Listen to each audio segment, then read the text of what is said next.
தமிழரின் பிம்பம் உங்கள் TVI.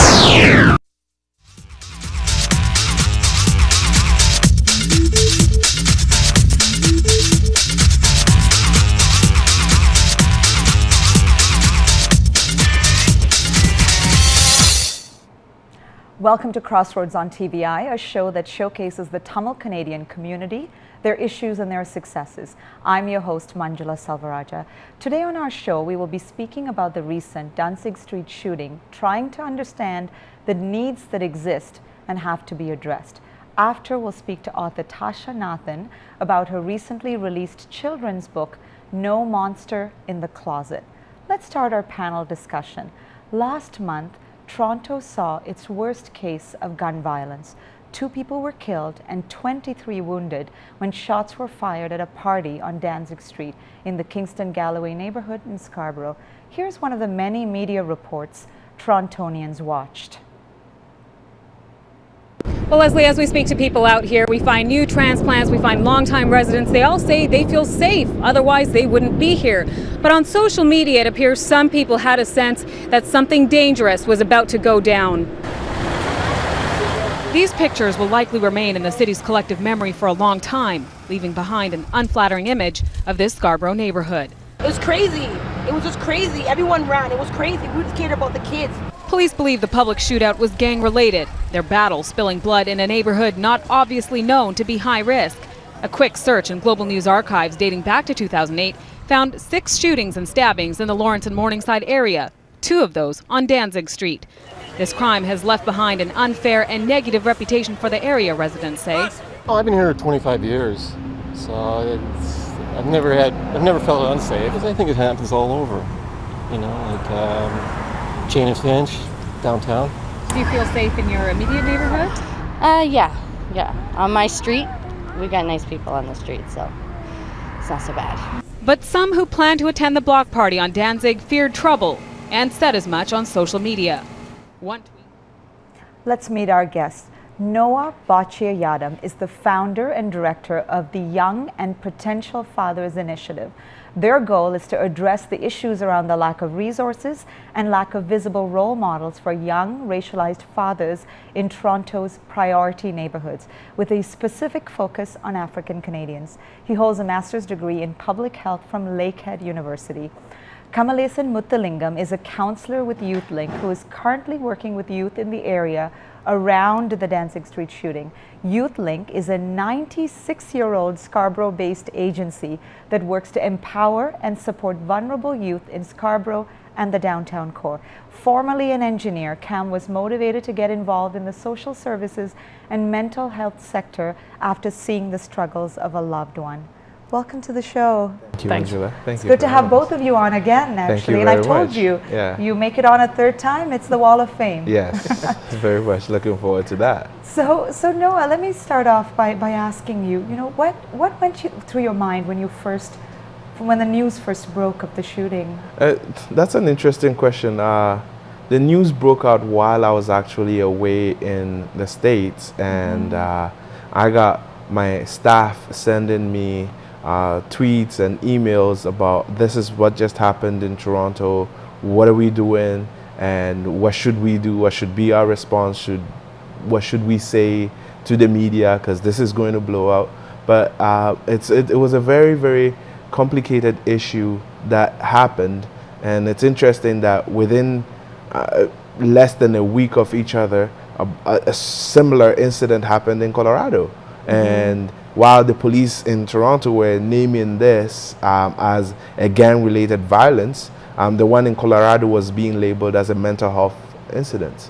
So it's very varied and very different as to the approach and the perception of people when you hear this. I personally go into the mode of this has a very deep root that has to be addressed, that's causing this violence. But that's not necessarily the case of what the general population or everybody else will be feeling at that time. So right now, that's interesting, and we're going to talk about perception and root causes definitely throughout the show. It's a very important topic. Let's start off, Cam. I mean, you're in the neighborhood talking to people. What is the community there feeling right now? What are people saying to you? I mean, we were there from the next day. And now it's been like 3 weeks, and there were mixed reaction from the community. Of course, there was a lot of media attention, and I guess some of the media is still there. And I hear when there's I a was, massive media tent. yeah. Okay. And when I was there, I was trying to engage with the community, and a few were like angry, like, why are you here? Who are you? Were you here before 2 months? Or what are you doing here? Like questions like that. Like some strange people walking behind their homes and trying to take shots or trying to talk. That's the kind of, they're seeing a lot of strangers, and it's not really good for them, and they don't have their privacy for the last 3 weeks. And now after the initial shock period, I can notice as people are needing more support, because with the initial shock reaction, we all get that energy to withstand, and have met people who have not come out of their homes for 3 days, and now slowly the fear is actually what we can hear from the residents. Like they're thinking about making the place more safe, which wasn't like that before this happened. So What do you mean it wasn't like that before? When I was there, the one thing which surprised me, like I met a resident, and they are like very close knitted community there, and they don't even close their doors when they leave. They don't lock it. Wow. That doesn't happen in my building. I'm not in a priority area. We don't do that there. This is like a very strong, very knitted, very helping community, and they still believe that this didn't happen within them. Someone from outside came in, So, but that's slowly changing. Now they are also the fear is. I'm hearing about they're afraid now. Like they're trying to lock up or trying to make it more safe. So, unfortunately, that's what I noticed in the last 3 weeks. Okay. It's interesting. I mean, it's a change that's to be expected, Yes. right? But I have heard other youth counselors tell me too that it is very much of a community there. So, then I'm hearing this from you, but there's also all this reporting and there's a lot of analysis in mainstream media by pundits and all about about the shooting itself. So Noah, perhaps I'm curious to hear, what do you think of sort of the comments, the analysis, the perceptions that are out there that you're reading or hearing? And it's always very difficult to take a lot of that in. You hear somebody writing the Globe and Mail sitting in their ivory tower, for lack of a better word, deciding what should happen or what is the main solution for you or what their perception is, whereas they wouldn't allow you to comment on their livelihood and their perception. So it's it's a very biased situation that we've put out, that we find ourselves in, that you have people analyzing and commenting without an understanding to begin with of why this happened, on just what they've heard, or just what they've seen. And that's always very detrimental. And that leaves the young people feeling disenfranchised, feeling misunderstood, feeling isolated, because what they're seeing and hearing on the news and what they're living are not the same. They're not even close to being similar. The direction that is being pointed to as the solution has been the direction where they've received the most oppression, the most hardship. So they see it as, and rightly so, how dare you? And what direction are you talking about? I'm talking about the direction of immediately putting together a police task force to go down into the community, throw in 200 more police officers onto the street to ensure that there is safety. When it's not necessarily the lack of policing that caused this. It's not necessarily the fact that the police know how best to react with the community, to work with the community, so having them there would be a positive thing. And he's more on the ground and will be able to add on to that it's not necessarily the case. Cam? Yeah, just adding on that, like if I have to summarize what you were saying, like we all hear about guns and gangs now. That's like a big topic out of this. But there's no talking about how resilient are these people. Yes. How strong is this community? Yes. How they hold on to each other, how they support each other, right? The gang, I think the dictionary meaning is it's a bunch of criminals as well. Yeah. But for them, gang is like friendship. It's a family. It's a family, yeah, and that's their support network. So it's been stereotyped, and then another question which is coming out of this discussion is whether social programs will work, or will it get result? And there's a lot of talks about no, it doesn't work, but I would like to challenge that as well. Like, social programs do work, and we are getting results, and we do have stats that it works. Just recently, though, I want to point this out. Councillor Mamuliti just put out a request to be the czar of Toronto's gun offense team when they put it together. To lead it, yeah. So the solutions that he was proposing was if you are caught with somebody who's being arrested with a gun or is convicted of a gun-related violence, you lose your support when it comes to housing, you lose your support if you're on OW, Ontario Works, and you're getting benefits from that. Basically, you'll get kicked out of your home if somebody in your house has a gun-related incident. Now, here's the situation where you have a mother with 3 kids, and the oldest son is the breadwinner, because she's literally worked more than half of her life double shift to try and raise these kids without a father in the home. So she's literally have had to do all of that, and now the young son is not having a positive role model, has joined the wrong family, and has now earned his income through whatever the case may be. Now, how does the mother kick the son out when the son is the breadwinner? And if she doesn't, it affects the rest of the entire family. Now, take that apart much further and put on the mask of, okay, fine. Now, she kicks the son out. What is to say that the son would not bring the same violence into the community? Any of the solutions that they've been suggesting are very short-sighted and very band-aid. They're band-aid solutions that, for lack of a better word, will not work. Councillor Mamuliti mentions that social services has been in place for over 40 years and has not worked.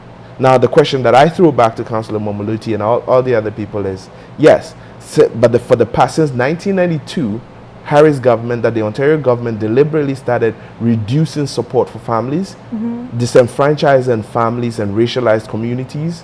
What has been the state 10 years later? What has been the state a whole generation later? Of 12 years, 14 years later, when those kids were kids, that their parents, instead of getting support and being able to work one job and still take care of their children, now have to do 2 jobs because so we're talking of an effect. Exactly.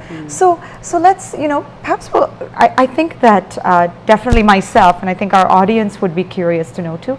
I mean, give me an idea of what some of these youth are thinking. I mean, what is their outlook? What are some of the pressures that they feel? Let's start there, because there's a whole range of topics here that we want to talk about. I think let's start with that. I mean, the people that you talk to, how are they feeling? How are they, what is their everyday experience, either with the community, with Toronto? What is that relationship like? I mean, few of the youth I talked to, yes, they are shocked, sad, and all those. But unfortunately, this is not the first gun-related violence in their neighborhood or in their family.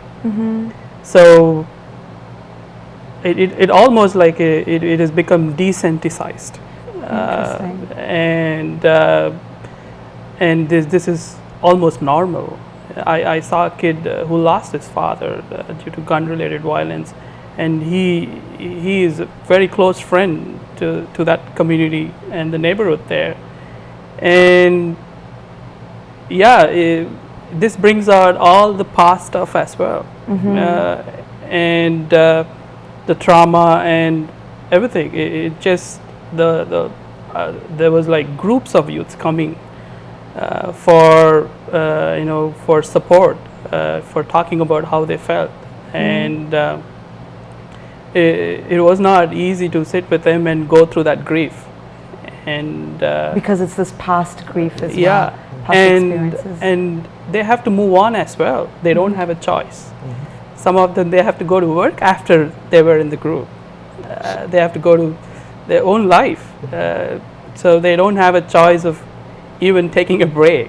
Yeah. Just to add on to that, the community itself has not been given a grieving period. They haven't gone through the stages of grief. They haven't dealt with the fear that they felt immediately following this. Because whereas previous shootings that had occurred were much more targeted and were not in a public arena, this was in a very public, very community-held event that this happened on. So it's brought on a different fear into people's lives. And they've not been given the opportunity to deal with it first. And now they have to move on with life, along with all of us, without having dealt with their fear, without having dealt with their loss, without having dealt with the loss of their community. Because right now, the community, the Danzig community that they knew before, and what it is now is completely different. It's completely different, and no one feels secure, no one feels definite of what's going to happen, what's going on, and they are not being given the opportunity to deal with this. So just this recent Friday, and then this trickles down to all the priority neighborhoods and all the African communities in Toronto.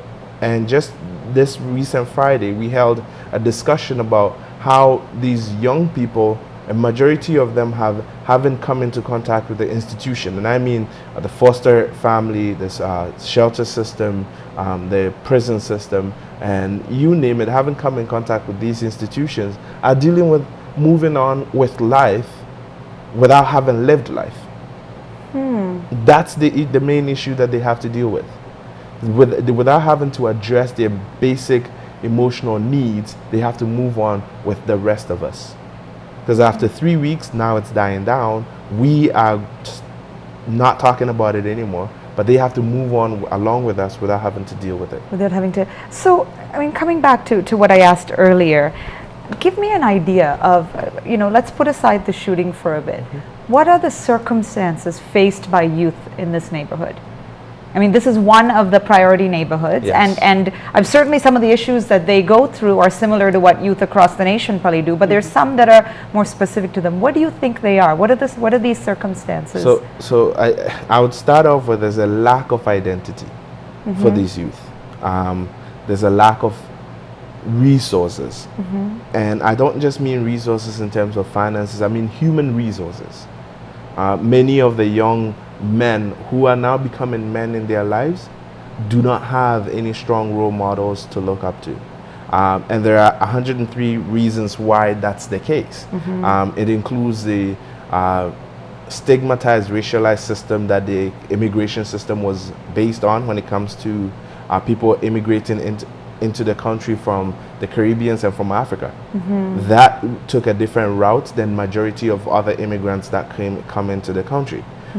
There's that displaced feeling that they have. These are the deep-rooted issues that the young people have to deal with on a day-to-day basis. So forget that they're not employed. They don't have the skills, the necessary skills to be employed anyways. Forget that they are not educated. The education system does not cater to their needs.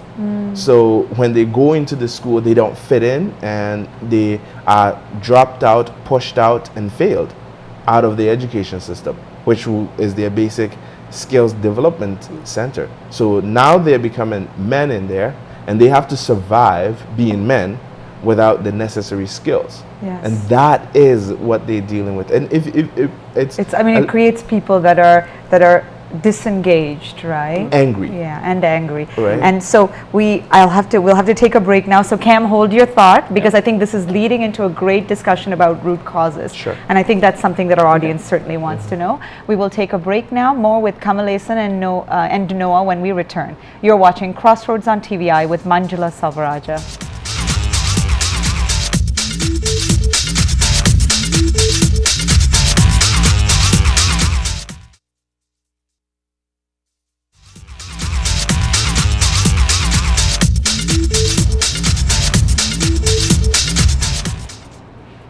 Welcome back to Crossroads on TVI with Manjula Salvaraja.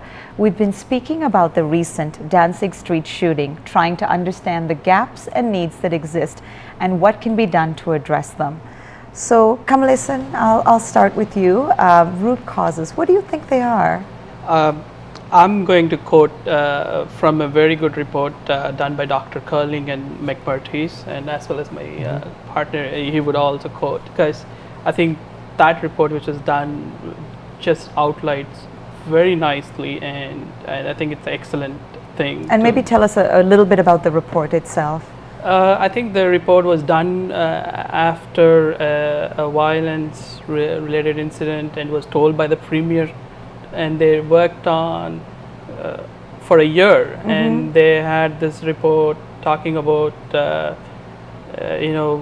what is the root cause and how are we going to change it, if at all. And they went out in the communities across Ontario and did this, and it is the summary is only 52 pages, which I had a chance to look at, and I would be of course quoting from that. A lot of the key factors would be poverty. It's very interesting to look at poverty to start with. Poverty is also a motivating factor to say I can change this, or I can break a cycle. But when poverty is teamed up with alienation, poverty is teamed up with racism, poverty is teamed up with when there is no hope, when there is no resources, and poverty is teamed up with stress, which some of the immigrant families go through. That's where it becomes a challenge. And these communities are isolated. They don't have this is from one of the person at Danzig community. He told me this. If you ask a kid, you look at our kids, there are a lot of kids who are just there, youths who don't know what to do. They have dropped out of school and they are doing nothing. They don't have anything to do. If you ask them 50 places where they can find weed, they will get you 50 places. If you ask them, give me 50 places where they can do something better, like recreation, sport, they would only have 3 or 4. If at all. Sometimes it's not even that. Is it a matter of access, you think, then? These resources don't exist for these communities, and they are isolated. The housing thing, it's also profiled. You have the concentrations of these groups who are racialized. They are in a concentrated place, and when you look at those places, they don't have access to anything. Say public transport, they would be not in a place where they would be ideal for public transport. So no resources, isolated, alienated, don't know where to go, and that's kind of a starter and a very important cause, I think. And that's one of the most difficult causes to actually try and solve, because the reality is, if you lift up the lowest common denominator, almost all the factors are lifted up, right? But we have a scenario, as he mentioned, of lack of resources, and the Professor Curlin and Honorable Roy McMurtry report was very detailed, specifying that, in these communities that are racialized, you need to have hubs where these youths can actually be able to access these things. So stemming from that, I asked the provincial government, what have they done about the McMurtry report? Basically nothing. And whereas if the recommendations were addressed, it will go to the deep root causes of these violence. And because people are looking for a band-aid solution, what will stop it right now, not worried about what will get rid of the disease, they're trying to put an end to the symptoms, the various symptoms that we're seeing. The gang violence is just a symptom of a deep cause of racism, of a deep cause of poverty, of a deep cause of just disenfranchised community. And it's not just with the young people of a very specific community. And it's always the case that whenever these issues become big, it stems from one specific group, one specific demography. That brings out, in 2005, the same age of young people between the ages of 14 to 25, who were the major causes and the major problems of this. Fast forward to 2012. Over 5 years later, it's still the same category of young people who are starting these discussions. Yet, the report that has been presented saying these are the causes. Poverty is a good cause. Actually, disenfranchisement and racism is a very deep cause. And they're not talking about racism as just the fact that I'm different, so I'm despising it. They're talking about racism that is set within the system. The education system is very racist. The policing system is very racist. The housing system is very racist. Let's address those racism that are deep embedded into the system. So systematic racism needs to be addressed. And that's where there are many organizations, many initiatives that have sprung from the young people who've lived these lives in these communities, coming up and saying, you know what, not for me to survive now, but for my son to be able to grow up in this community, we need these kinds of things. So it's actually taking people within the community to actually say this is what we need. Yes. So you, I just wanted to build on to that, and sorry for cutting you, Ken, but I wanted to let it known that through that, the Youth Challenge Fund was born, with the government sponsoring to say, okay, partner with United Way. If you're able to raise $5 million, we'll match it.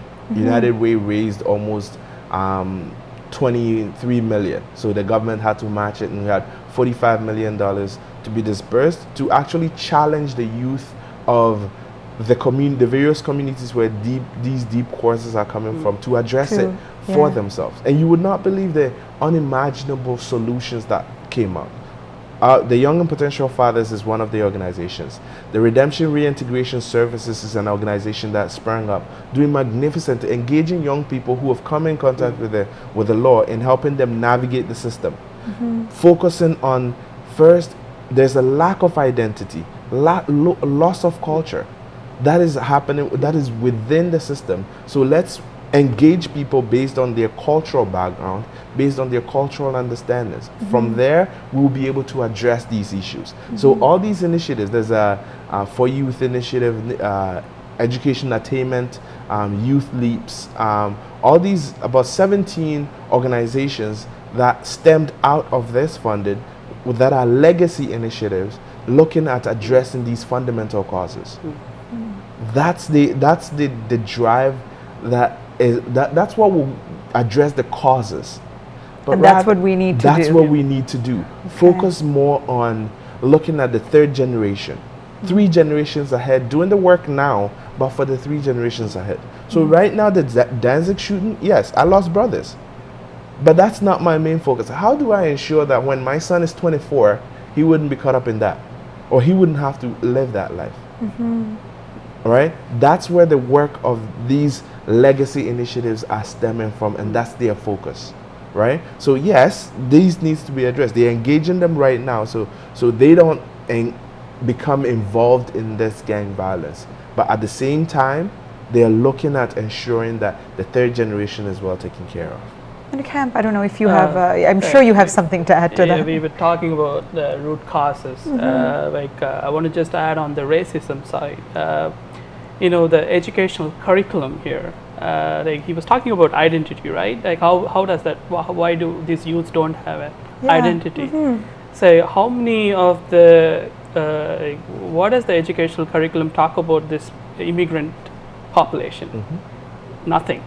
In fact, not even about our First Nations people. I think recently the government took some initiative on that.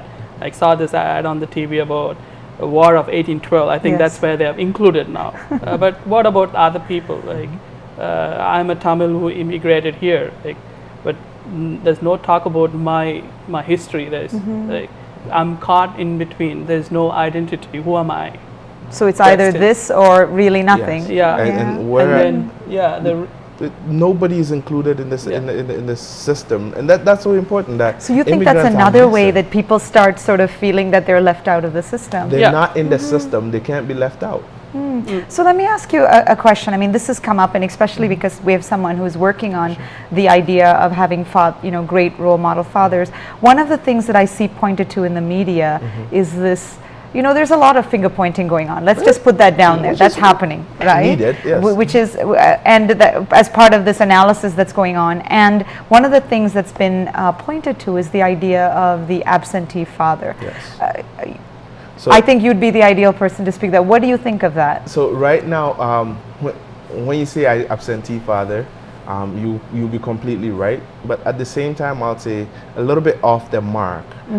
Here's my reason. There are about 3 categories of fathers that are involved in their children's life. There are fathers who are accessible, there are fathers who are available, and there are fathers who are engaged, involved in the development of their children. So with what they call the absentee father, majority of the cases, the male role model in the house is not there. And why the male role model is not there is not being talked about. It's just the fact that they're not there. Exactly.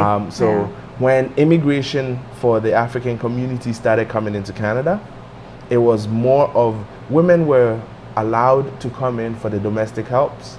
And as a woman, if you applied for visa, it was easier for you to get than for a man.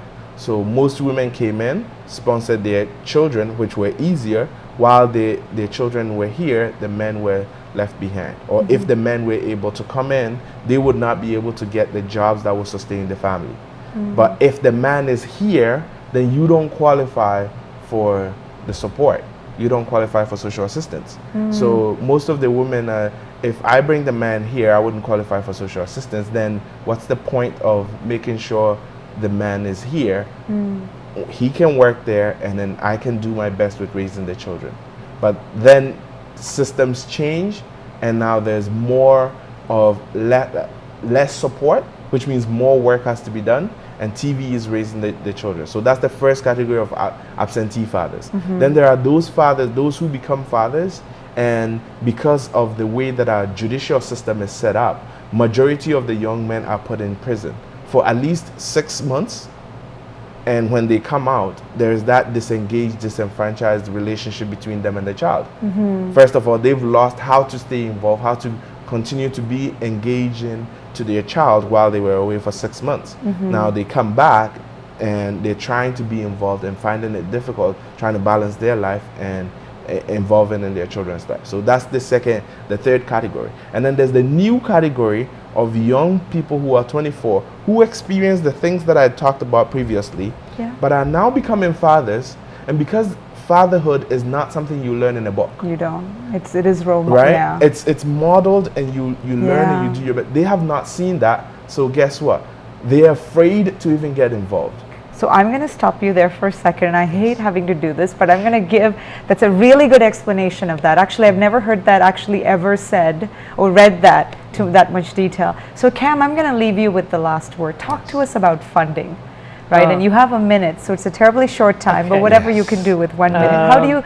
How important is funding to this? Funding, when something like this happens, suddenly you would find some funding springing up. Unfortunately, that just dies off after it springs up. So it's not consistent. It's only for temporary. Like, for example, we had funding to go into these communities at Kennedy Park, Eglinton, Scarborough Village. We had our youth outreach workers there for a year, and then suddenly the funding dried out, and we couldn't support that. And Now, if they had been going there, these people would be better off, talking to these communities or coming out with solutions. Yeah. So the funding has to be consistent. Yes. It also has to be directed, obviously, in the direction of the projects you guys are talking about. Thank you so much. Thank you. It's been, and as always, I could talk to everyone who comes here for 2 hours. Yes. Definitely, both of you included. Yes. And we'll surely be seeing you again. Thank you very much, Manjula. We are going to take a break. You're watching Crossroads on TVI with Manjula Salvaraja.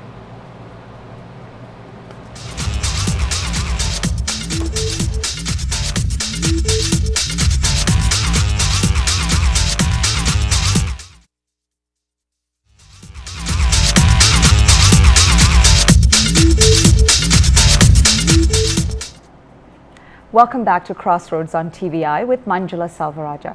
Our next guest, Tasha, just released her first book, one for children, titled No Monster in the Closet. It is the story of a young boy, Kyle, who considers confronting a seemingly large monster in his life. And she's here with us. Welcome to the show. Thank you. So what was it like to actually get the first copy of this in your hand? It was surreal. It was, I held it and I'm just like, wow, something with my name on it. That's so awesome. It's like, when you have a dream for so long and when that dream comes to reality, it's hard to describe. It really is. That's amazing. I mean, you have a very interesting background. You're a sociology graduate. Yeah. I know that you volunteered at a rape crisis center. Yeah. I know that you're motivated now to work as a social worker on women's issues. So why writing? Is it a hobby that became a... Writing and art are both hobbies for me. I express myself well through words. I do poetry as well as I'll write whatever comes to my head, and that's why I decided, I didn't even know I wanted to do this as a future, career, at least part-time. But after this came out, I'm like, you know what? I can do this. I'm like, I love writing. I love expressing myself through words. I'm good at it. And it's a way of just release. If I don't feel like picking up my paintbrush and canvas, at least I can pick up a pen and paper, and just like write whatever it is. So you'll see me sitting by parks or coffee shops, and I'm just like, Interesting. Yeah. So tell us what the book is about first, because I'm sure our audience is going to be curious. I mean, it's got some beautiful pieces of artwork in here too. But what is this book about? It's about a boy named Kyle. He has a monster in his closet, at least in his head, and that fear of that monster keeps him up at night, and it kind of transfers to his waking life as well when he's at school and whatnot. So it stops him from doing a lot of things. So it's that confronting his fear and just allowing himself to live a life, to be able to socialize, to be able to do well in school, to be able to do other things that he wants and not worry about this fear that keeps nagging him at the back of his head. Where did this idea come from? This is actually very interesting. Because I know I certainly had them when I was young. Yeah. Kind of like my own fears. Fears from when you were a child? Child growing up, and just like something that still keeps going on in adult life. What is that a fear of? May I ask? My fear of failure.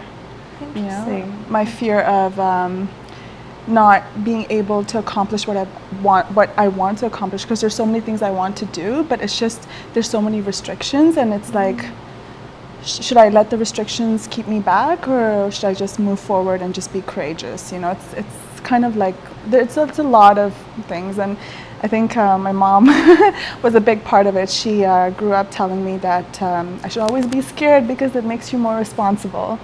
So, that kind of drove itself. It's a driver. You have to learn to I'm guessing, turn the fear into something that drives you.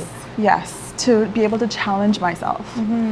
So it's just basically, when I confront it, I'm challenging myself. I'm making myself grow better as a person. So this was a big stepping stone for me. So absolutely. But what's interesting to me about this is that I would consider doing this a non-traditional thing within the Tamil Canadian community. I mean, we certainly have a very robust group of people that do fantastic artwork, poetry, all of that. this is still Yeah. what I would consider a non-traditional endeavor. Yeah. Did you get any of that when you said this is what I'm about to do? Did you get any of that sort of feedback from your parents, or the people are like, oh, that's crazy? Did you get any of that? You know what? While I was going through this process, when I would go to meet the illustrator, I don't think my parents ever understood what I was doing. They'd be like, oh, you're going to meet a guy? And I'm just like, Oh, that kind of. I'm like, yes, but there's a purpose for it. And then finally, they didn't understand. They really didn't understand, because I feel like in our culture, literature is not very appreciated. It's not accepted as a lot of other things. So I think when they actually finally saw the book, they were just like, oh, okay, so this is the end result. There's still a lot of some reservations about it, because again, it takes a while to understand, right? But it eventually, once it actually came out and they saw it, they finally got, they started to appreciate it and be a bit more supportive. So you made an interesting point. I was going to pick up on that. The point about literature, that you don't think that, I'm going to extend that a little bit, and it seems to me that you're saying that we don't nurture the appreciation of literature within the community. Do you think that? I feel that way. There are people, I've met a few times people that do read, love to read, but I just feel like it's not really brought forth more often. Why is that, you think? I don't know. I think we're just so focused on education and doing well in school that we don't cater to our creativity, and creativity is a big part of our growth as a human being. It's what allows a lot of the things to actually take place and happen. It gives us an idea. It brings forth so much, that makes the world what it is now. And I just feel like that creativity is missing in our culture. So that's my thoughts on it. So I'm interested then why is it that then I would consider you an anomaly, you in that structure, within that structure, because you do artwork, which I've heard of too, by the way, and you write. I mean, what was different in your path? Was there something that lit a fire under you to know that this was possible, that this kind of writing, even if you didn't get published, that these outlets were possible? I've always been the black sheep.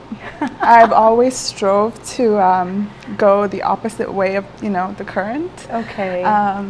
I don't like to follow certain set of norms and rules, and that's what kind of gets me in trouble half the time with people. But it's just, I've always wanted to, I'm the type of person with a mentality that I want to see what I can do. I want to see how much I can test myself and where I could go. Okay. I want to see how much I can put myself out there and what kind of response I'm going to get back. Yeah. It's just, I guess, in my experience, having been through a lot, I really am not worried about, going along with the other traditional pathways that, my family and family friends and aunties and uncles try to tell me that I should. So that itself, when they tell me, if they tell me, I'll be like, no, I'm going to go the other way. Okay. I'm just adamant. Contrarian. Yes. Okay. I'm very adamant. So what has been the highlight of going through this experience? Was there a moment that stands out to you, or something? It was honestly a lot of fear. Okay. I was really scared. There are times when I was just like, I'm going to give up. Wow. I'm going to give up. So this is a difficult thing to, I'm sure it is. Yeah, it is. Yeah. I mean, it's your first book. You don't know what the outcome is going to be. You don't know what the response is going to be. You don't know anything. It's that not knowing that's so scary. And it's just like, when people read it and they gave me good feedback on it, I was just like, oh, it has potential. It really does. So there are times that was my biggest concern going through the process, like meeting with the illustrator, talking with the publisher about this book, because I was just like, should I give up? Should I give up? Is it worth it? Is it worth it? Because I'm just like, you don't know whether it's just going to come to an end of success, or rejection. Yeah. You know, so that It's, itself, you know, it's equivalent, the way that you describe it, it's equivalent to hearing comics talk about the first few times Yes. that they stand up. Is there going to be a heckler? Yes. Is everyone going to be laughing? What will Yes. happen? So it's like a coming out, Yes. right? And am I going to be? Is this going to be this piece of me that's out there? Is it going to be accepted? Yes. So what's coming up next in your writing career, in this artistic life of yours? What's coming up next? I actually have an idea to write another book. It's For children again? Not children, but Okay. more for. It's kind of like a fictional autobiography. I feel like it's time that I put my experiences on paper and be an inspiration or a source of hope for other South Asian girls. The title is in my head. I don't know if I should say it on TV, but Okay. it's just basically being broken down so many times and how to eventually build yourself back up. So where can people get this book, by the way? They can get it online, Amazon, Barnes & Nobles, as well as the Author House website. I'm still working on getting it in the bookstores here. With my schedule, it's kind of hectic to find time. But hopefully one day that will happen. I'm adamant on it. But for now, you can get it online. Well, I can't wait to read this next piece of work too.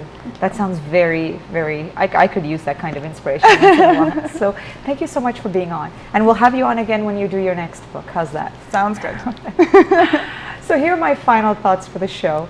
As I started preparing for the interview with Tasha, it got me thinking about what I read as a child. Some of my favorite memories are those of my amma taking me to the library and reading me a book. I know that, we've talked about some troubling things today that are happening in neighborhoods around us. And I just wanted to say that in those books that I read, I heard of wonderful things, ideals, and places. We here at CrossRoads have heard of the low literacy rates in priority neighborhoods. And we wonder if libraries and Ontario's early years centres could play a larger role than they already do. They already have the physical location, they're established institutions. Perhaps the wonderful programs these two institutions have could be further customized and better marketed in these communities, with obviously more money, more funding. After all, a book is surely a wonderful way to see, dream, and reach beyond one's immediate barriers. That wraps up our show for today. Thank you all for joining us. You've been watching CrossRoads on TVI with Manjula Salvaraja.